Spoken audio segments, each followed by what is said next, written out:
You don't have to agree with my politics to hear this. When I start enjoying someone else's suffering and when death feels deserved, I am not okay. That's untreated fear. That's dry, drunk behavior. That's resentment running the show. That is not sobriety. That is not recovery. Recovery is supposed to make us less violent inside with ourselves and with the world at large.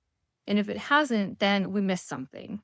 Don't forget that the 12 steps were based on the Oxford group's four absolutes: absolute love, absolute unselfishness, absolute purity, and absolute honesty. And that same group went on to be a peacemaking group. So, what does surrender actually look like when the world is on fire? Well, here's what I try to practice imperfectly.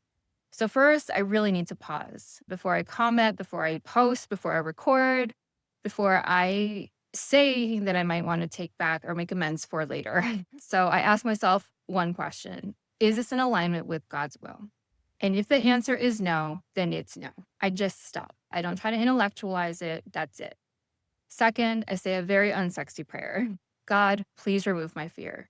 Show me my part. Show me what love looks like. I'm not here to, don't make me right or prove them wrong. Just remove the fear. Remind me who's in control here. And third, participate in something real. Service beats posting every single time. Check on an immigrant neighbor, donate to legal aid, volunteer, show up peacefully, call your reps, do something embodied instead of performative.